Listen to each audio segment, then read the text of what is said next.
Quelles questions poser pour préparer un événement DJ? Que ce soit pour une simple soirée, pour un mariage ou pour un établissement, il faut poser des questions pour éviter de se faire piéger.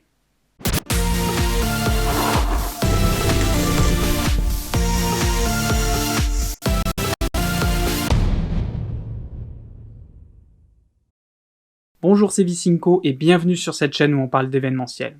Le premier but de poser des questions lors d'un échange avec un futur client ou un futur patron, c'est de savoir si tu as les capacités techniques, artistiques, relationnelles, etc.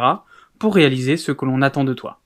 Le deuxième but, c'est d'avoir assez d'informations pour bien adapter ton offre et éviter les mauvaises surprises. Tout cela s'applique bien évidemment à toutes les variantes de nos métiers. On va parler d'organisation de soirées événementielles, mais tu vas voir que cela s'applique aussi aux offres d'emploi. Prenons l'exemple d'un club. Pour un certain salaire, tu peux accepter de travailler le vendredi et le samedi. Mais si par la suite on te demande d'organiser des soirées à thème chaque samedi, et que tu dois en plus réaliser le flyer correspondant, bien sûr, tout ça pour le même tarif. Il y a des chances que cette offre ne t'intéresse plus, donc peu importe le domaine, il faut poser des questions. Dans la vidéo d'il y a 15 jours, je te parlais de l'importance du bouche à oreille pour trouver du travail, et donc de l'importance de réaliser tes prestations le mieux possible pour générer un max de bouche à oreille. Poser des questions t'aidera à atteindre cet objectif. La première question évidente, c'est où va se passer l'événement? Parce que évidemment, tu as besoin de savoir où tu devras aller, mais aussi parce qu'il en découle des contraintes à prendre en compte. Selon la distance par rapport à chez toi, cela entraîne du temps de route, du carburant, parfois des frais d'autoroute, mais également l'usure du véhicule. Si tu as de la route et que la prestation commence assez tôt car beaucoup de matériel à installer par exemple, tu devras sûrement rouler la veille et dormir sur place ou à proximité dans un hôtel. Tout cela a un coût, tu peux l'intégrer dans ton devis ou demander au client de te mettre ce qu'il faut à disposition. Concernant l'endroit toujours, savoir si c'est une petite ou une grande salle pour adapter le matériel, mais surtout, et je me suis déjà fait avoir, savoir si c'est un accès de plein pied qui permet de rouler des flycases ou si cela se trouve à un étage. Pour la petite anecdote, sur une prestation, des clients m'ont dit qu'il y avait juste une ou deux marches pour passer de la terrasse à la salle. Bien sûr, ils ont oublié de me dire qu'il y avait un escalier d'une dizaine de marches pour accéder à cette fameuse terrasse. Le pompon sur la Garonne, comme diraient certains, c'est que pour accéder à cet escalier qui se trouvait dans la cour intérieure du domaine, il fallait passer sous un porche, et que comme par hasard ce jour-là, j'étais avec le gros camion-caisse de déménagement de l'entreprise pour qui je travaillais, et que forcément, ça passait pas sous le porche. Résultat, en plus de ce maudit escalier à me taper avec du matos lourd comme une vache, j'avais environ 30 mètres de chemin en pierre à peu près plate, ce qui faisait que je devais rouler les flycases tout doucement. J'ai donc mis un temps fou à décharger. Une fois que tu as les infos sur le lieu, il faut demander les horaires de début et de fin pour connaître l'amplitude de travail. Il faut également demander combien de personnes seront présentes, car on ne sonorise pas de la même manière des prestations de 100 ou 200 personnes et des prestations beaucoup plus grosses.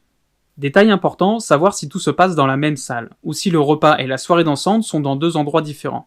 Car si c'est dans deux salles et qu'il n'y a pas le temps pour déplacer le matos, il faudra installer du matériel pour gérer le repas et du matériel pour gérer la soirée dansante.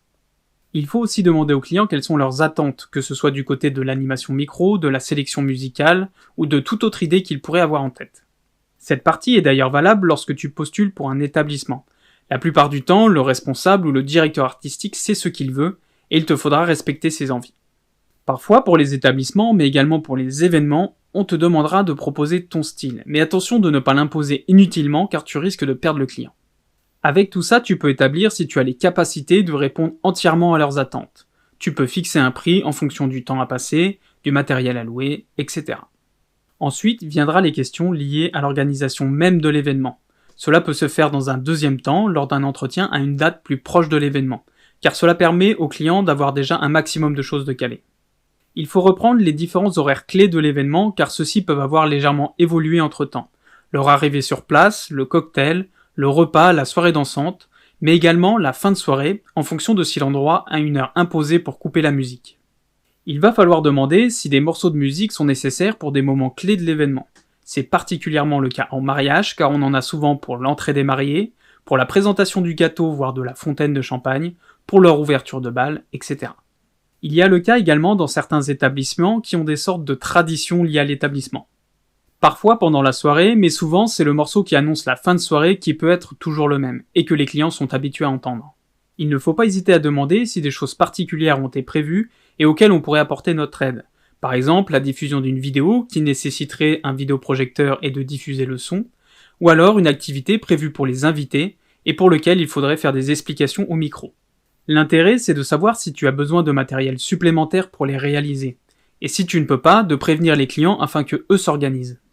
Il faut prendre le temps de savoir ce que les clients souhaitent musicalement, les morceaux ou les artistes qu'ils aiment, mais également ce qu'ils ne souhaitent pas entendre.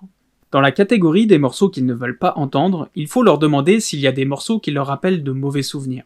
Souvent ce sont des slows qui ont été utilisés pour des enterrements, donc on a peu de chances de tomber dessus. Mais si jamais ça arrive, ils risquent de s'en souvenir, alors autant en parler avant. Pour un établissement, c'est important de respecter l'identité du lieu musicalement.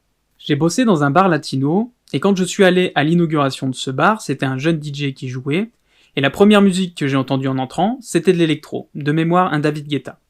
Et c'est pas ce qu'on attend quand on va dans un tel établissement. En discutant avec la patronne, on a tout de suite rectifié le tir pour créer une vraie identité adaptée à l'endroit.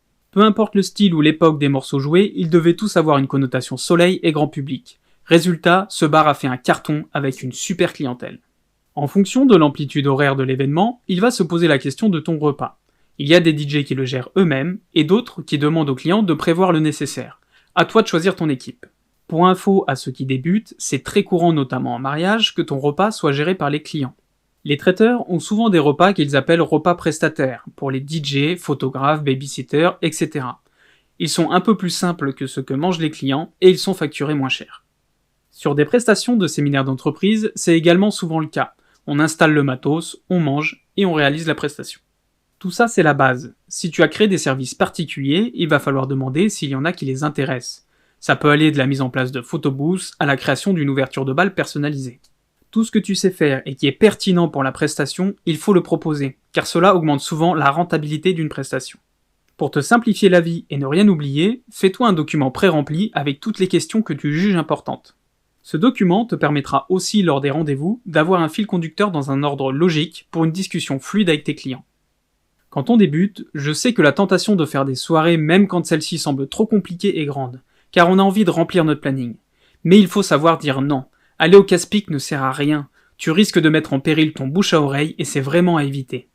Cela ne veut pas dire qu'il ne faut pas accepter un petit peu de difficulté, mais il faut vraiment mesurer les risques car il faut absolument éviter de se faire de la mauvaise pub.